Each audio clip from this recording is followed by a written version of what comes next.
Good afternoon. My name is Robert Mann, and I'm a student from the University of Aberdeen in the United Kingdom. I'm on exchange at the Department of History at the Chinese University. The Chinese University is a truly international campus, and I'm privileged to be able to attend numerous lectures and symposia from eminent scholars and world leaders who've come to lecture at the university. Today's lecture by Mr. Andrew Seaton is one of a series of lectures by famous diplomats in Hong Kong, including others from mainland China, the USA, Germany, France, Italy, Korea, Japan, and the Kingdom of Saudi Arabia. Today, our lecture is well received by members of the consulates, local, mainland, overseas, exchange students, and teachers of the Chinese University, and students from local secondary schools. Now, may I invite Professor Lawrence Lau, Vice-Chancellor of the Chinese University of Hong Kong, to give his welcoming address. Professor Lau, please.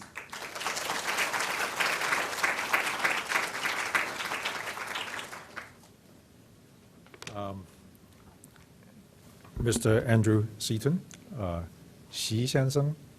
Okay. I just noticed he has a wonderful translation of his name. Anzu is Andrew. Very, very nice. Anyway, distinguished guests, colleagues, ladies and gentlemen, good afternoon to you all and welcome to the Chinese University of Hong Kong. Today, we are most honored and privileged to have with us as our distinguished speaker, Mr. Andrew Seaton, the British Consul General in Hong Kong and Macau, who is going to speak to us on climate change, Hong Kong's role in the global challenge. I'm extremely grateful to him for coming to our campus to share with our faculty and students his wisdom and wealth of experience. A first-class honors graduate of the University of Leeds, Mr. Seaton joined the British Foreign Office in 1977 and was posted as third and later second secretary at the British Embassy in Dakar, Senegal in 1979. In 1981, he was appointed Trade Commissioner in Hong Kong working on China trade, so he's no stranger to Hong Kong. Returning to the Foreign Office in London in 1987, he served first in the Personnel Policy Department, responsible for all recruitment to the Foreign Office, and then as head of the China desk in the Far Eastern Department. Between 1992 and 1995, Mr. Seaton worked on secondment in the British Overseas Development Administration as Deputy Head of the Aid Policy Department, responsible for development, aid strategy, and resources. He returned to Hong Kong in 1995, serving as Deputy Consul General and Trade Consular. 5 years later, he became head of the China-Hong Kong Department in the Foreign Office in London, and was then posted to Chicago as Consul General between 2003 and 2007. I wonder whether he ever met Senator Obama. Did you? Yeah. Right. Mr. Seaton took up his current appointment as British Consul General to the Hong Kong Special Administrative Region in April 2008. A veteran diplomat, Mr. Seaton has spent much of his career working on Britain's relations with China and Hong Kong. We are very privileged indeed to have him here today to speak to us on the issue of climate change and Hong Kong's role in this global challenge. Ladies and gentlemen, I'm sure you can't wait to be inspired by Mr. Seaton's insights and rich experience, so please join me in warmly welcoming Consul General Seaton.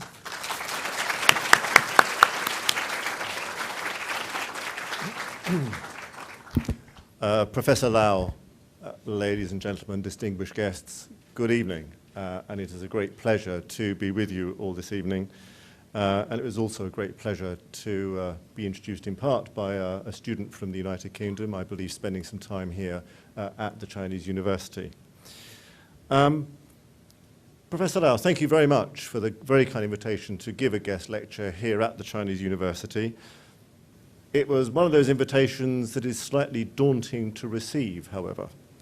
And the Chinese University has been internationally recognized as in absolutely the top rank of universities, both in the region and globally. That is a great achievement, and I congratulate the entire university community on that achievement. But it does, however, make my task, speaking to such a high-caliber audience, quite a daunting one. As Professor Lau, as you said, I returned to Hong Kong early this year. I've lived in Hong Kong twice before. I returned early this year. And it's just an enormous pleasure to be back in this great city, in this great community. Frankly, when I left Hong Kong in 2000, I thought that was it. That was the end of my Hong Kong experience. And so it was, I was delighted to have the chance to come here again. And I've been here since May of this year, and it's been a fairly sort of helter-skelter few months, what with Olympic Games and now financial crises and so on. And I thought, what can I talk about to such a distinguished audience? There's nothing I could tell this audience about Hong Kong that everybody here wouldn't know far better than I do. And I just thought, what's on our agenda? What are some of the issues out there? And I thought maybe climate change would be something just worth sharing a few thoughts with you, getting your ideas on. And part of the reason for that was that one of the changes I noticed on my return to Hong Kong after 8 years away was very strongly growing interest in environmental issues, pollution issues, and so on. These are issues that, frankly, when I left Hong Kong last time in 2000, really were not there on the public policy agenda. And now returning to Hong Kong 8 years on, they are very much there. Concern of Hong Kong citizens, a concern of Hong Kong businesses, very much part of the public policy debate. And I thought that's making an interesting subject to exchange views on. But also, we live in an era of globalization, one of those words that is used in all sorts of different circumstances and to describe all sorts of different developments. And in a sense, globalization has been something from which China and Hong Kong have been enormous beneficiaries. They have been absolutely the leading edge of driving that process of globalization. And it's a process which has brought enormous benefits right around the world. But also, I think, and we're now seeing, there are some less positive aspects to globalization, and ones which will continue to shape this region's and Hong Kong's future.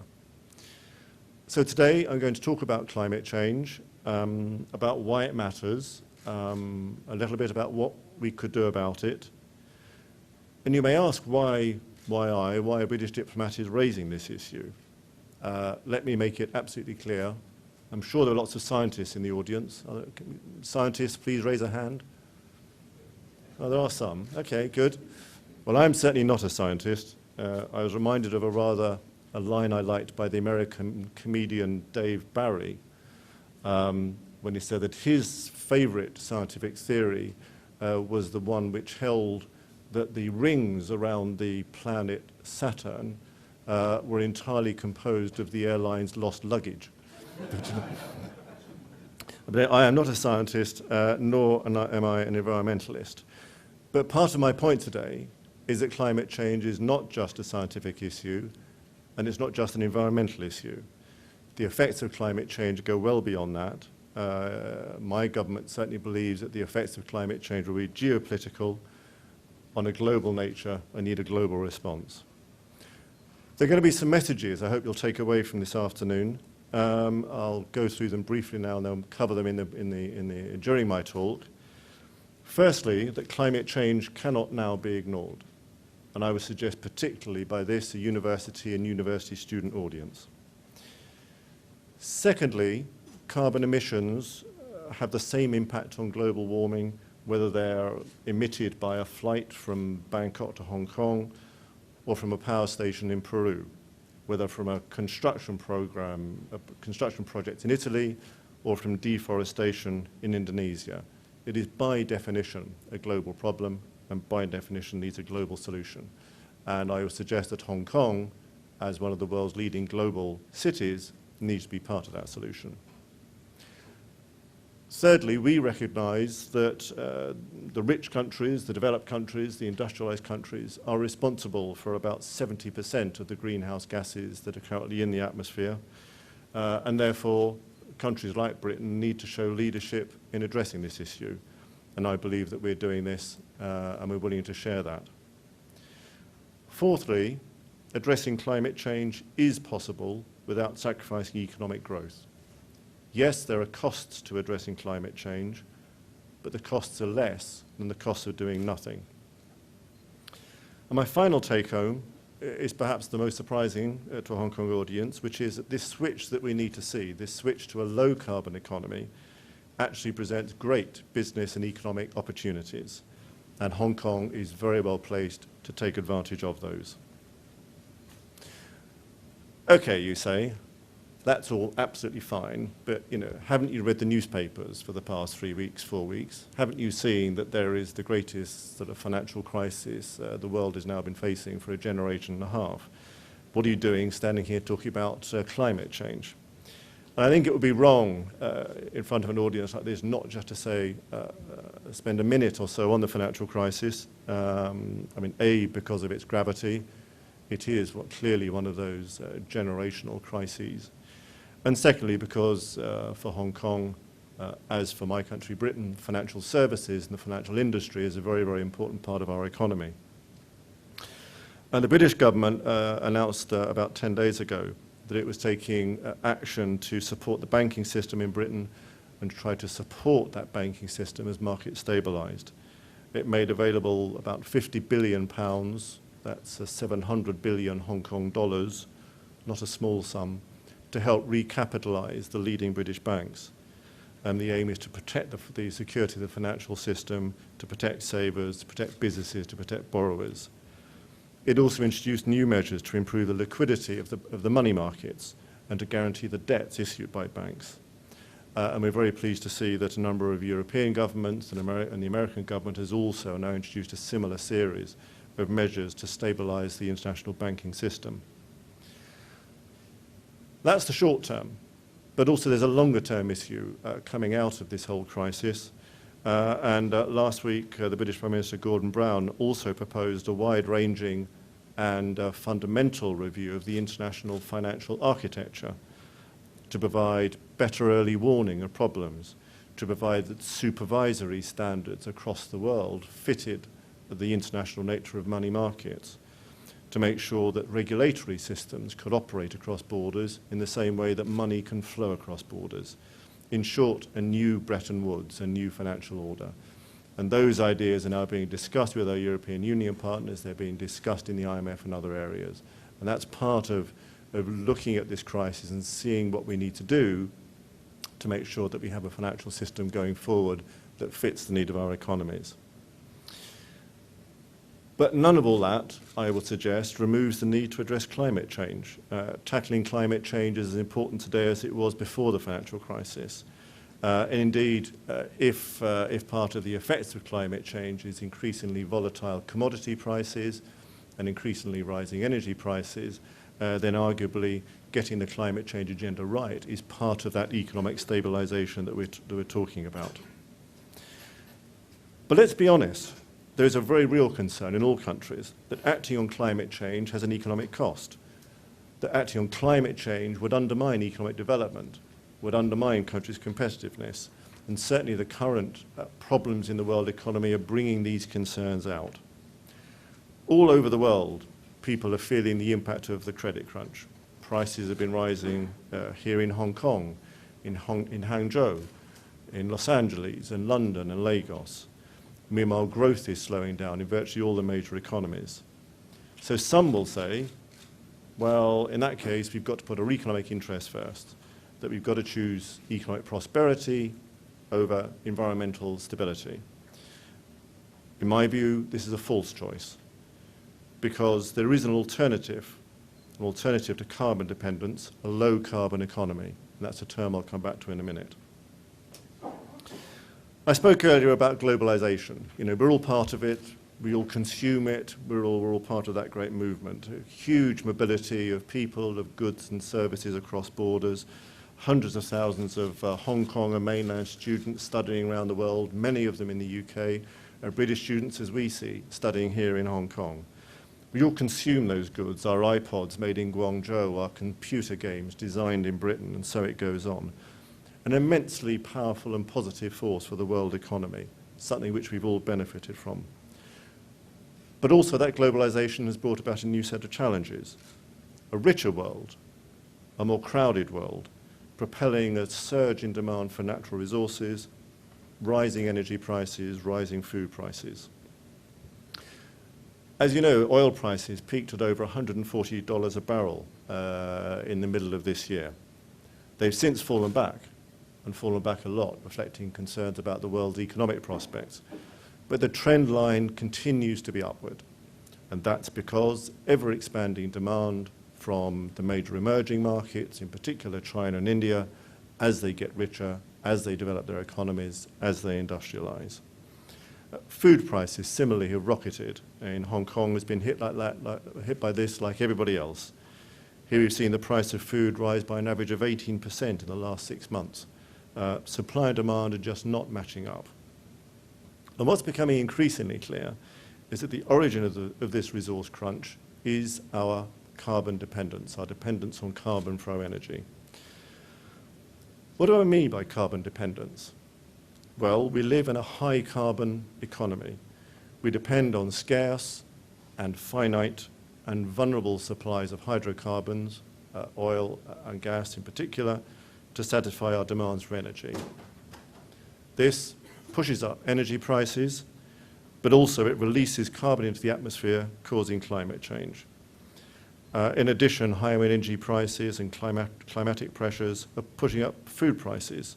President Hu Jintao said to Gordon Brown in January that food prices were then the biggest problem that China faced, and he saw climate change as one of the main causes. Okay, we have a problem. Carbon dependence. What can we do about it to secure our future economic growth? Well, in one sense, we would not need to worry about the effects on our climate if the answer was more straightforward, which is that we could simply switch to using coal as a major energy resource. Coal is enormously abundant, huge deposits around the world in different economies. It's a very cheap energy source. The only problem is that coal also, burning coal for energy, emits massive amounts of carbon dioxide, adding further to the concentrations of carbon in the atmosphere, driving up the risk of climate change. Okay, you may say, this science, the science of climate change, is it unchallenged? Does the scientific community believe this linkage between carbon emissions and climate change? Well, the honest answer is no, the science is not unchallenged. There are anti-climate change commentators who argue that what they describe as eco-fundamentalism is based on shaky science. They argue that global warming, even if global warming does happen, our best response is to adapt to it.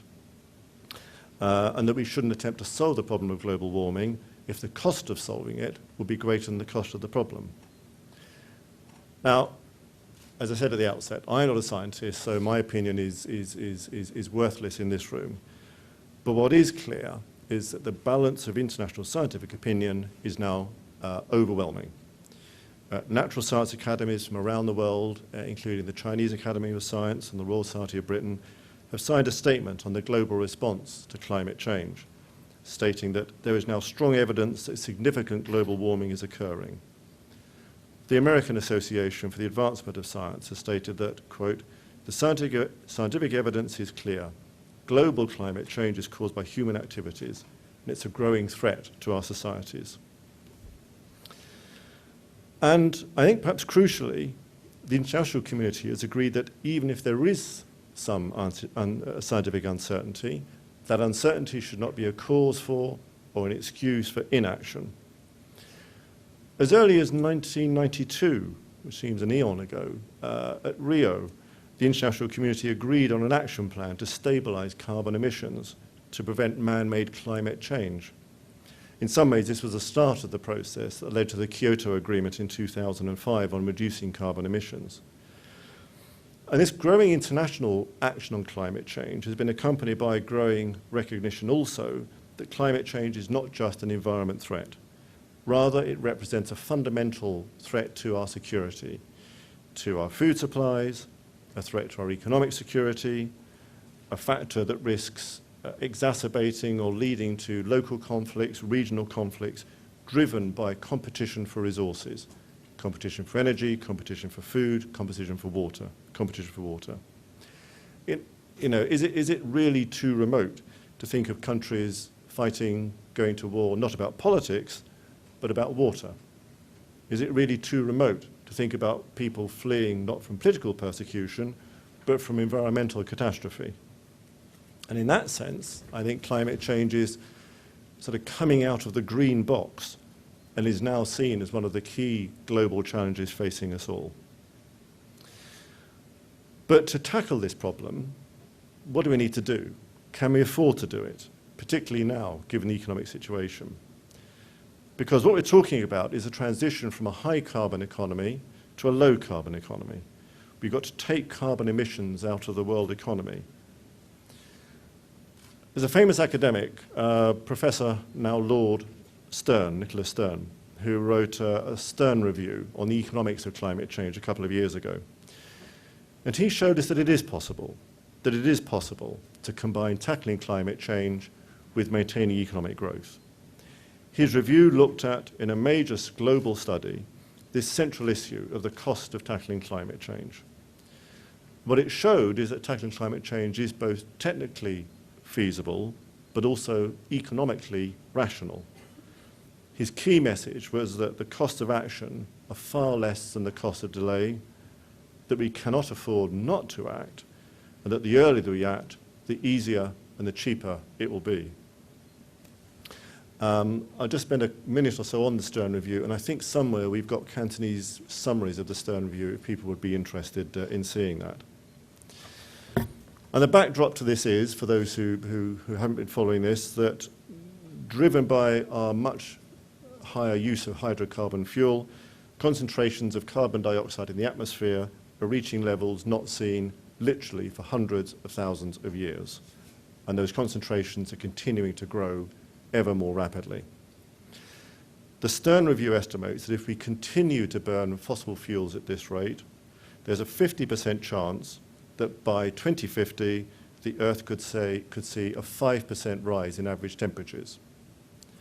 Now that may not sound that may not sound like very much, 5 degrees. It's the difference between quite a hot day and a warm day. Well, 5 degrees change in average centimeters is anything but trivial. It's not the difference between Hong Kong and London, or the difference between Shenzhen or Harbin. It is transformational. It's a difference between our modern climate and the Ice Age. And that sort of change has got enormous costs associated with it. This would threaten the basic elements of life for many millions of people around the world: access to food, access to water, means of production, the use of the land.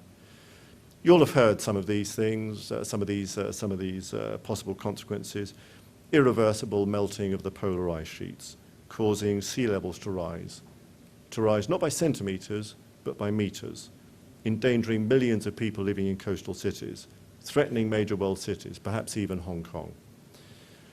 Rising sea levels could drive people to migrate. More than a fifth of Bangladesh would be underwater if sea levels rose just 1 meter. On the other side of the balance sheet, one could also see terrible water shortages in other parts of the world. One of the estimates in the Stern Review says that 1 billion more people around the world would face shortages of water if this happened. So decline in crop yields, entire region facing environmental catastrophe, species facing extinction. And as I said, the cost of this will be enormous. Stern estimates that the do-nothing option could cost the world the equivalent of between 5 and 20% of GDP. To put it another way, the world could become up to a fifth poorer. Now, having taken that, the Stern Review looks at the cost of doing nothing and then looks at the cost of taking action. And the current consensus is that to stabilize emissions at an acceptable level in the atmosphere, we need to reduce the annual emissions per person of carbon to about 2 tons of carbon per person per year. To put this into perspective, at the moment, Hong Kong emits about 6 tons of carbon per person per year, and the world average is about 8 tons of carbon per person per year. So this is a massive task. Will this task be cost-free? Answer, no. Stern estimates that the cost of doing this will cost between 1% and 2% of global GDP. But contrast that with the range of 5 to 20% of global GDP if we don't take action. So there's a strong case for action today.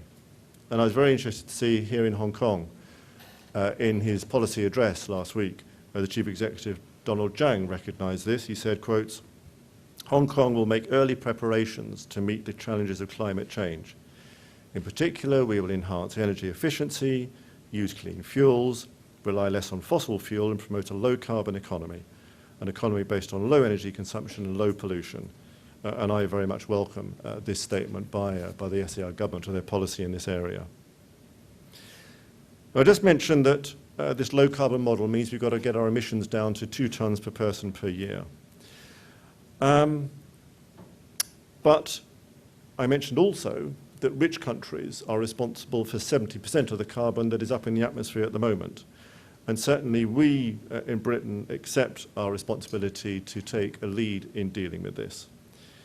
We have taken action domestically, we're taking action with our European Union partners and internationally. And we've also shown our own experience that it is possible to combine economic growth and reducing emissions. Between 1997 and 2006, the British economy grew by 47%. Greenhouse gas emissions in that same period fell by about 7%. So you can combine the two. Going forward, some of the things that the British government is doing is setting clear, legally binding targets on reducing our emissions through a new climate change bill, climate change legislation. This will now be based on a new target, which was announced just last week, of reducing our CO2 emissions by 2050 by 80% over a 1990 baseline. Up until last Thursday, the target was 60%, and last week the government increased the target to 80%, and in recognition of the urgency of this issue. We're setting 5-year carbon budgets, a bit like a financial budget, to take us to that target, capping emissions steadily to take us to that point. But also the government recognises that a lot of the increases in carbon output are the result of not of government decisions, but of individual decisions. And so the government wants people to make greener choices to ensure that their homes, their products, their lifestyles are lower carbon. So energy companies are being asked to double the energy saving measures they put into new homes. By 2016, all new homes will be zero carbon. We're also working on a system of carbon labelling for goods. We're all used to the bad news on the food labelling about how many calories a particular food item has got. Well, soon we're going to be getting how much carbon is involved in producing that food item. We're working within the European Union. We've been a founding member of the EU's carbon emissions trading scheme. This requires major European companies producing lots of carbon, like power companies, steel companies, and so on, to buy permits for those emissions. And then they can trade or sell the permits they don't use, driving down carbon emissions by putting a price on carbon. Climate change is an important area for the European Union. At an EU level, we're committed to our share of an EU target to have 20% of all energy production coming from renewable sources by 2020. Within the EU, we're also discussing a proposal with China for establishing low-carbon development zones, sort of low-carbon special economic zones, setting high environmental standards, which could come along with preferential tax, IPR protection, and foreign ownership policies to encourage investment in low-carbon technologies in China. So we're taking action in the UK, we're taking action in the EU, but it's a global issue, and that does need a global solution. And that big international framework is the other element of the global package we've got to work on.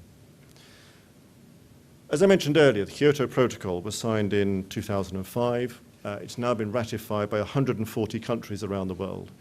It sets binding targets for industrialized countries to reduce their greenhouse gas emissions by 2012 over 1990 levels. The next stage is going to be crucial, the next stage of the international negotiations.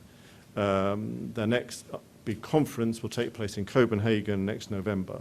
What that is going to be trying to agree is a framework beyond 2012. You know, in climate change where we're really reaching the end of the Kyoto period, but getting a good agreement in place for post-Kyoto, post-2012 is crucial. And we're looking for a comprehensive, a global, a long-term framework to address climate change, to stabilize carbon emissions. We're looking for a growth in global emissions to peak at 2020 and to achieve cuts by 2050 of at least 50%. That's what we're looking at from the developed countries, who we recognize have got to take a lead in this cutting process. But developing countries, the emerging countries, are absolutely critical. I mean, the position of China, the position of India, the position of Brazil is critical if we're going to meet those targets. And so what we're looking for in developing countries too is major reductions in their energy use per unit of GDP and not to follow a high carbon development path. Now, if it's going to be global, there are some big players who've got to be part of this. In particular, I've already mentioned China and India, but also the United States. As we know, the United States did not sign up to or ratify Kyoto. The United States, China, India, these could all be potential deal breakers when it comes to negotiating a new agreement. And I think there's a certain extent at the moment of each is waiting to see what the other one's going to do.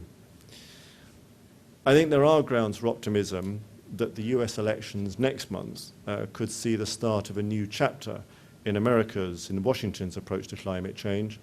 If you look at what both presidential candidates have said, both Senator Obama and Senator McCain, very, very different language on climate change than we've seen coming from President Bush's administration.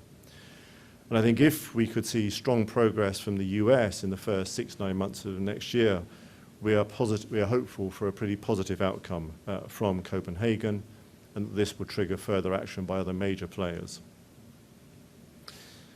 China is one of the key players in looking at global climate change. The challenge for China is, however, enormous. I mean, it's probably potentially the economic success story of the 21st century. It's had record GDP growth for the past 30 years, lifted hundreds of millions of people out of poverty. But against what backdrop? China is dependent on coal for 70% of its energy consumption. New coal-fired power stations are being built every year. I think China installed last year as much coal-fired generating capacity as in the UK totally. That's the scale of things that you're looking at. 20 most polluted cities in the world, the vast majority of them are in China. China is now the largest emitter of carbon. It's just moved above the US. But China is taking action. In June this year, President Hu said that China needed to strengthen its capacity to deal with climate change and to actively develop a national low-carbon economy. Premier Wen Jiabao chairs the national leading group on climate change, comprising 14 ministries. They've introduced important climate change mitigation measures, including policies to make China more energy efficient, committing to reducing energy consumption by 20% per unit of GDP, improving energy efficiency in China's largest energy-consuming enterprises, increasing the proportion of renewable energy to 15% of the mix by 2020, increasing the use of nuclear energy and of gas. Britain is working closely with China on climate change. We've got a dedicated UK-China climate change partnership with them, working with them on the technology, on finance, on policy frameworks, all aimed at carbon usage mitigation and reduction. We're also working with the European Commission on a demonstration coal-fired power station in China using carbon capture and storage technology to reduce as close as we can get to zero the carbon emissions from coal-fired generation.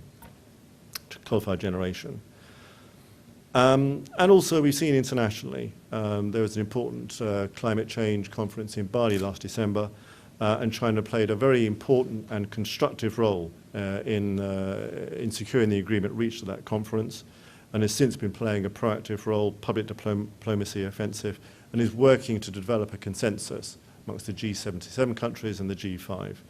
And let's be clear, China's role is going to be crucial if we're going to have a successful negotiation at Copenhagen next year. I've spoken quite a lot about a move to a low-carbon economy. The idea is a transformation which will take carbon out of the global economy by 2050. This will be a huge change. We're not talking here about incremental change or marginal change, it's transformational change. Change in our economies, change in our lifestyles, change in our homes, change in our offices. And so you might ask, well, what does this low-carbon economy that you've been talking about, what does this look like? Well, it means probably using no coal or no gas without using carbon capture and storage to go alongside it. It means much more widespread of renewable energy. It means energy-efficient technologies in our factories, in our offices, in our homes, and also in our universities and our schools. It means zero-carbon cars, zero-carbon trains, planes. A huge transformation, but it's not impossible to achieve. It's happened before. A couple of examples. In 1943, this is one of those quotes that probably the person who made it wished he'd never made it, but in 1943, the then chairman of IBM said that he thought there was a world market for maybe 5 computers. 5. There will, of course, be more than 1 billion computers in the world in use by 2008 and a further billion by 2015.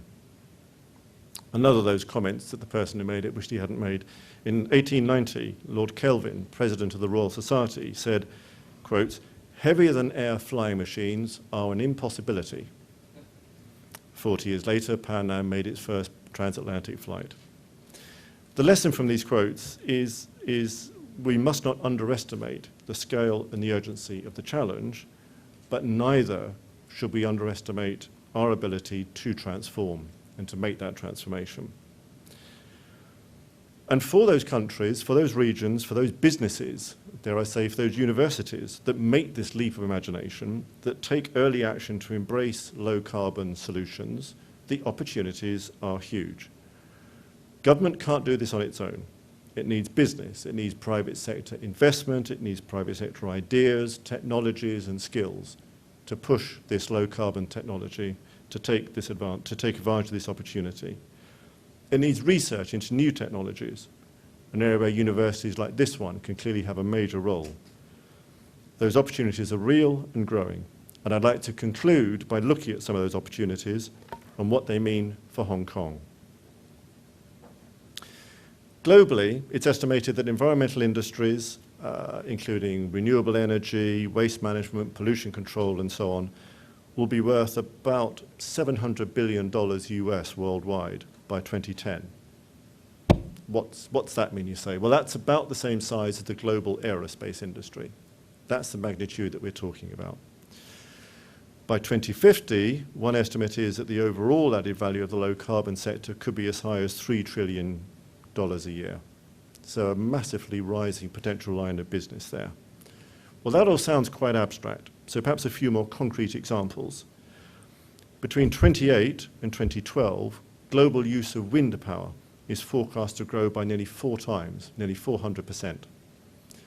Reflecting this, Denmark's third biggest export already is wind turbines.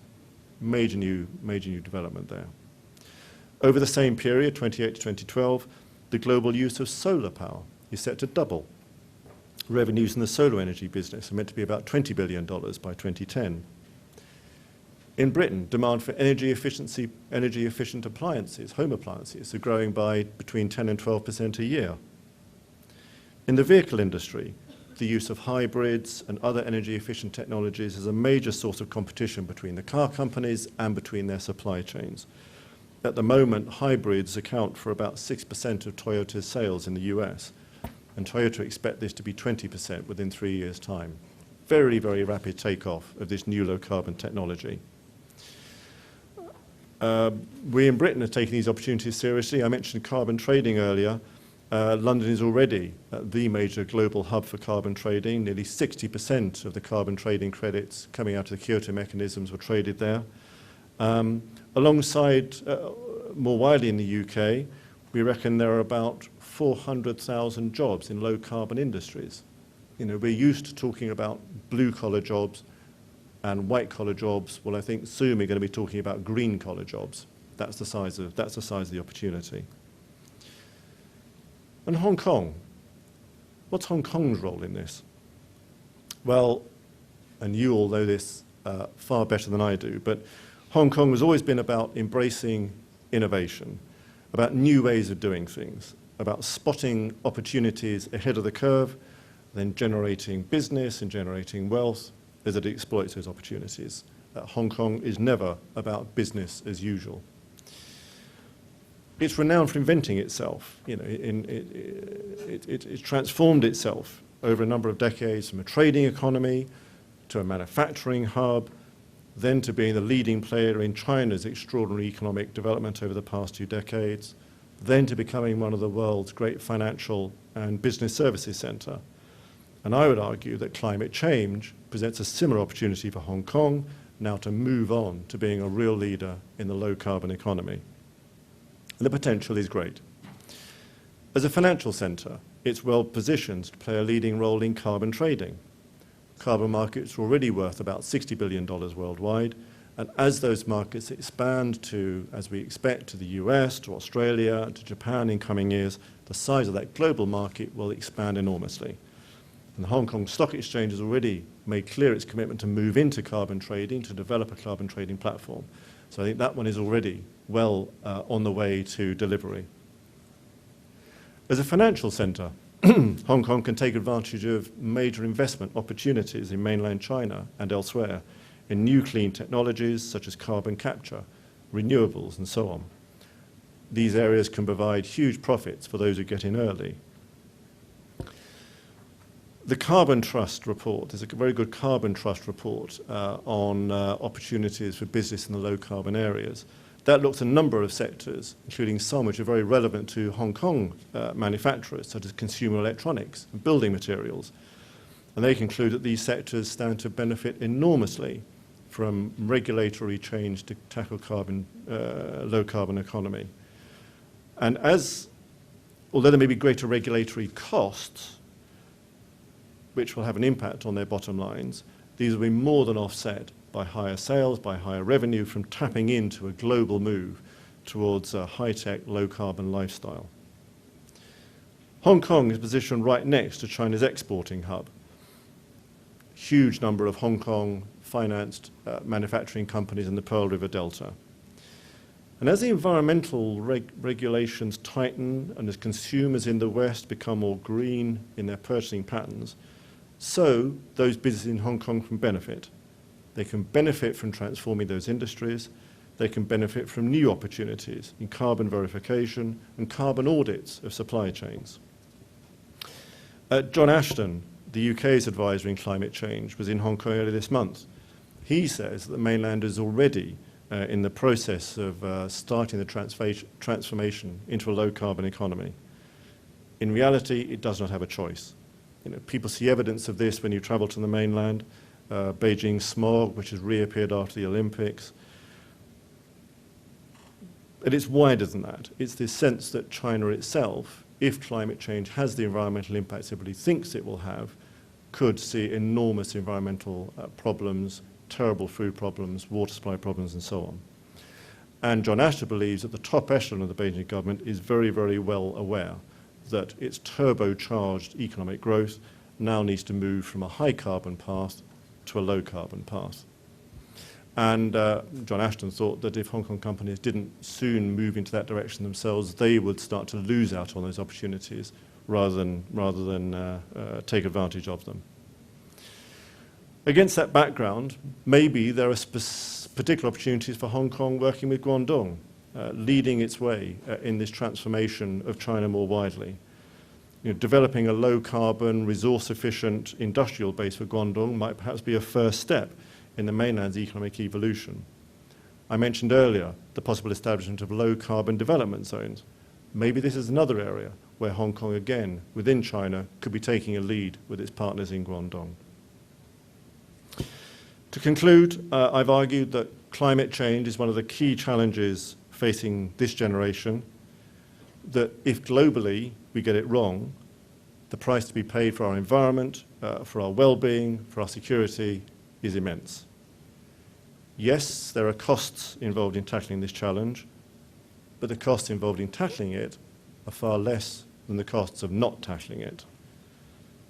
That our response has to be a global one, and that in that global response, China's role will be critical. The response has to be, for all of us, a move to a low-carbon economy, and that this is a move which will generate major new opportunities for our economies, for our businesses, and yes, for our universities. Opportunities which Hong Kong is very well placed to grasp. Thank you very much.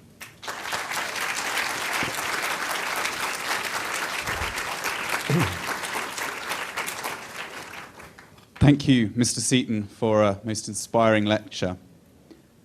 Mr. Seaton has kindly agreed to take a few questions from the audience.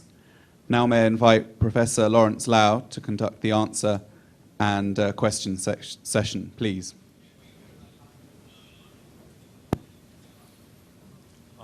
Let us give Mr. Seaton another big hand.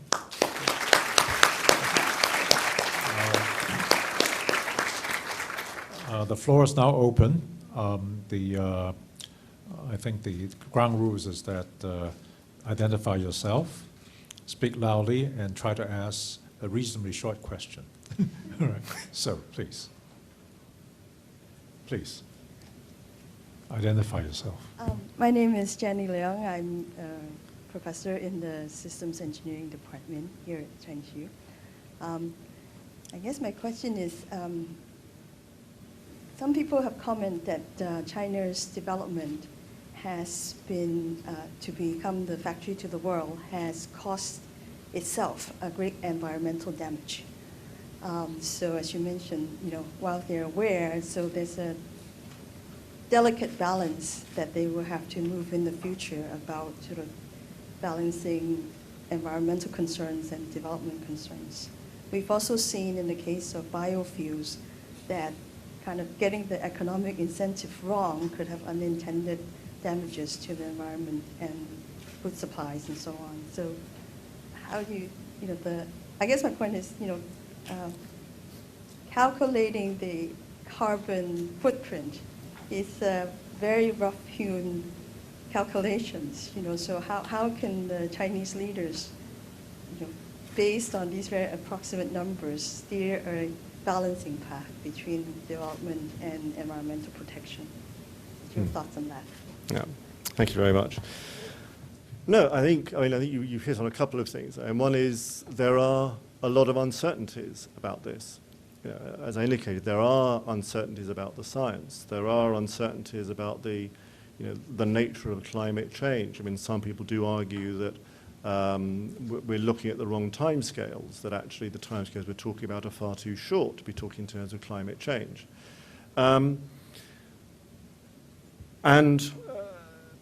I think, secondly, there are lots of uncertainties about whether the actions that are currently being proposed, on the one hand, people may be trying to go too far too fast. On the other hand, people may be saying, there's one line of argument which says, well, I'm sorry, if you're serious about climate change, what you're proposing to do is no way going to have a big enough impact to solve the problem. So let's get serious, guys. You're playing around at the margins. So I think there are all sorts of uncertainties.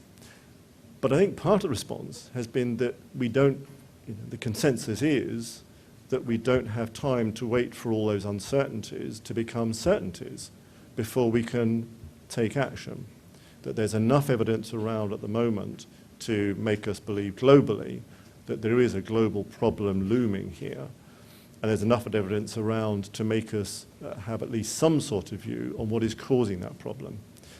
Now, in a sense, I think China is going through many of those same policy debates as my country is, and as I'm sure the US administration is, and so on. How to get that balance right, how to balance the costs of tackling this issue with the need to push forward economic development, to increase the prosperity of your people, and so on. And again, I think that is an uncertain science. But I think what is interesting, what we're seeing in China now, is a very, very clear recognition from the most senior leadership, as I mentioned in my comments, that this is an issue which is now very, very high on the agenda for China, for its public policy debate, for its economic future. What is absolutely clear also is that if we're serious about a global solution, China's got to be part of that global solution. And there too, I think we're seeing some very encouraging signs from within China now. But is this going to be easy? No. Is it going to be straightforward? No. Do we think it's the sort of the path outlined is an absolutely clear and scientifically certain one? Again, probably no. If you think back to where we were in this debate just 5 years ago, the international debate on this has come a huge distance. And I think looking ahead 5 years, 10 years, our knowledge will increase, the technologies will change, and there'll be change again. But I don't think any of that, we don't think any of that is an excuse for not starting to take this sort of action now, and to accept that there's a dynamic process here. Policy isn't going to be static. We're not going to say, right, that's it. This is our blueprint now, which will carry us forward to 2050. It's a dynamic process of policy reflecting changes in our knowledge and reflecting changes in our economic situation and so on. And I'm sure that in China, the policy process will be exactly the same as that. Next question. Yes, please. Jimmy. Mr. Seaton, I'm Jimmy Yu. I teach environmental science here. About the technology for carbon capture and storage, is it really affordable? Now we are paying about $1 for kilowatt hour. So how much are we going to pay if we have all those new technology to take care of carbon? The honest answer is, I don't know. I don't know that we know. I mean, carbon capture and storage is, it is not yet a proven technology. There does seem to be a great deal of certainty that this is a technology that has to be developed if we're going to, on the one hand, meet energy demands for large numbers of our population, and on the other hand, reduce carbon emissions. But a bit as we're seeing at a much smaller level with, for example, hybrid technology in cars. 10 years ago, that technology existed, but it was prohibitively expensive. And now we're seeing, as the technology is taken up, as there is more experience with the technology, that the unit cost comes down. And it seems, I'm not a scientist, I'm sure you know far more about this than I do, but it seems to me that that's a very, very common evolution in the process of bringing a technology to market. I think why we are keen on working with China in developing a demonstration carbon capture and storage coal-fired power station in China is in recognition of the central importance of that technology in using this abundant source of energy, which is coal. Now, it's a demonstration project. The technology may not work, but in a sense, the prize to be gained there is a very, very considerable one, which is why we're prepared to invest in it to see if the technology is workable. But the economics of it will then, it seems to be, depend very, very much on the take-up. Next question. Yes, gentleman up there. I'm Alexis Lau, alumni of the university and actually teaching environmental science in a sister institution.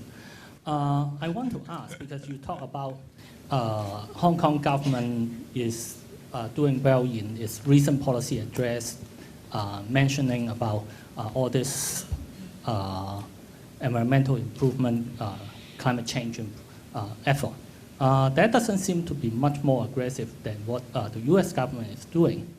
And actually what we have seen in Hong Kong is that when government talk about everyone should do more is an excuse of government itself not doing enough.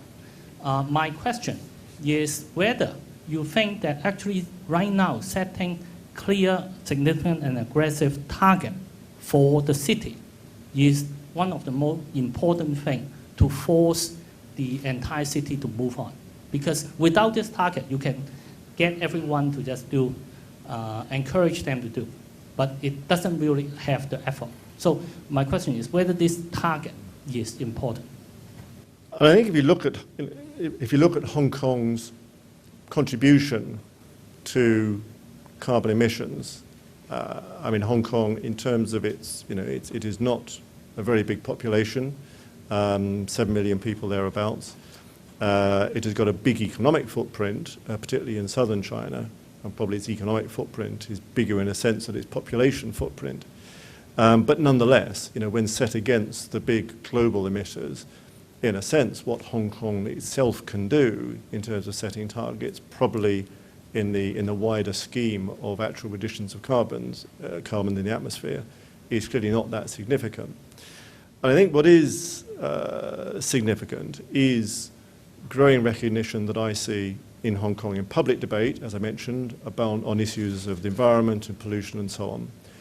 I think also from my own conversations with the Hong Kong government, I think there is a very, very strong wish to work particularly closely with Guangdong to, in a sense, look at this Guangdong, Hong Kong, Pearl River Delta region as a region in these terms, and actually push forward to a rather different sort of emissions model, economic development model based on a much lower carbon sort of approach.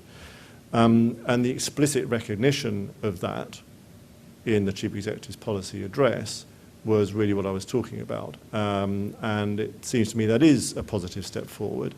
Whether Hong Kong sets itself specific targets for itself to meet, well, that's for Hong Kong to decide and the Hong Kong community to decide. And you'll have a view, and I've got a sense on what your view is. I could go and speak to a different audience in Hong Kong and they'd have a very different view. So I don't want to get into that particular debate. That's something that Hong Kong has got to address for itself. But I think the underlying point that given Hong Kong's economic footprint and its relationship with particularly with southern China, that there's some very, very positive signs emerging here, and there's a real opportunity here. I think that still stands. I think we have time for one more question. Yeah, please. Mr. Seaton, thank you very much for your lecture. My name is Raymond Wong. I'm a CUHK alumni. I'm working in the banking industry. Actually, I'm interested in the banking more than the climate. At the beginning of your lecture, you say that the UK has lots of policy to stabilize the banking industry and then to increase liquidity. Actually, most of the people, I think nowadays, if they hold stocks, every market lost more than 50% of their stock, nearly half of their wealth. So comparing with the climate, and do you think that we can wait until the banking is stabilized, then we talk more about with the climate? And then for the climate, I do not know whether the climate is more important than the pollution problem or not. So comparing with the climate, and such as air pollution or noise pollution. So what should be the priority, or how should we handle these type of problems? Thank you. That's a very, very wide-ranging set of questions there. And I think on the relation to the bank, between the action to stabilise the banking market and the wider markets more generally. I mean, I think I can't speak for other governments. I think from our government's point of view, and there was some criticism of this within Britain, but they very much took the view that if you didn't take action to stabilise the banking industry, actually the impact on the rest of the economy could be literally devastating. What was happening was that because of the credit crisis in the banking industry, banks were not willing to lend to each other, and they were certainly not willing to lend to businesses, to companies in the wider economy.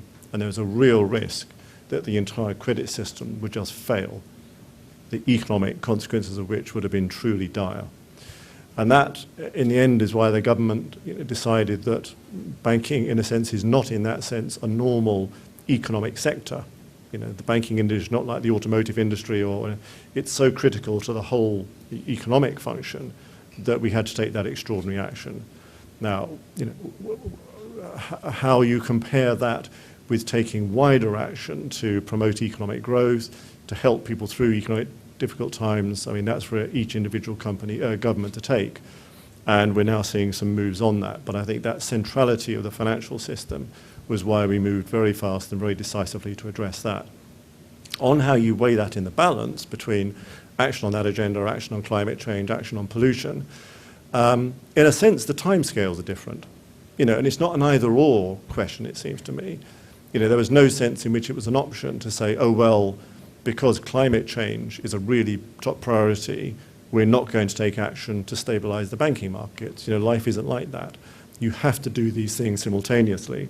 Clearly, the timescale for addressing climate change, that's not a 1-year timescale or a 5-year timescale. One's talking 30 years, 40 years, 50 years, which actually has been one of the problems with climate change, which is that I suggest that our political timetables are not very good at thinking in 30 years, 40-year, 50-year cycles. I'm not criticizing, that's just a fact of life. But I think that, therefore, it wasn't an either-or question. Certainly my government decided that, yes, we had to take immediate action on the banking side, but also, as I said, just last week, we put a bill through Parliament putting in place even more tight and demanding carbon emission reduction targets for 2050. So I think you have to do the two, but you just have to think, in timing sense, which is the thing you have to do today, and focus on that. I think we have just enough time for one quick question. Yes. My name is Mary Jean, and I'm a Year 1 student in Global Business Studies. You mentioned how climate change is a global problem and it requires global solutions.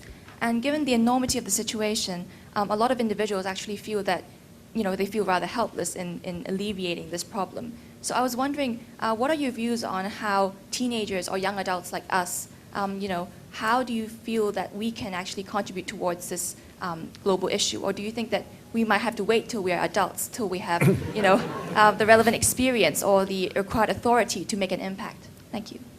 No, I don't think it seems to me that actually teenagers, young people have got an enormous impact in this debate, partly because this is an issue which is going to come, I think, increasingly high on the agenda in the 10, 20, 30 years to come. So the people in this room, whether they're from the schools or from Chinese University, you're the policy makers of the future. So it seems to me getting involved in these sorts of issues now, getting engaged on them, actually is very, very important for the future. And there are ways of, in one's own everyday life, the consumer choices that you make should not be ignored. Our businesses are driven by consumer pressures. Certainly in the UK, if something has got a recycled mark on it, if it's seen as having a low carbon footprint, if it's seen as being environmentally friendly, manufacturers can now charge a premium for that. They can make more profit out of it because they're responding to that consumer demand. So you can have an impact as a consumer, but also you can have an impact on the public policy process, through LegCo, through government, by showing your support and interest for climate change activities. Our partner organisation in Hong Kong, called the British Council, does a lot of work with Hong Kong schools in climate change. Great levels of interest, of enthusiasm. Well, that is noted by policymakers. That's noted by legislative councillors. So do all that stuff. Don't think that it doesn't have an impact, because it does. It does get noticed. And then, as you move on in your career, there are opportunities for you to get involved in other ways too. But I think the idea that you just have to sit back and it'll all happen isn't at all the case. There are very important ways you can contribute to that debate now. Thank you very much, Mr. Seaton. Can we give a quick hand?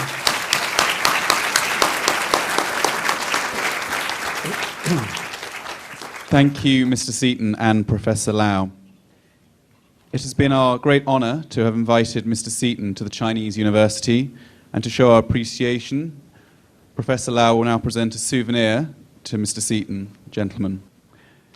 It is a painting of the campus of the Chinese University by the internationally acclaimed artist and director of the Art Academy in Beijing, Wang Mingming, during his stay at the university as artist in residence.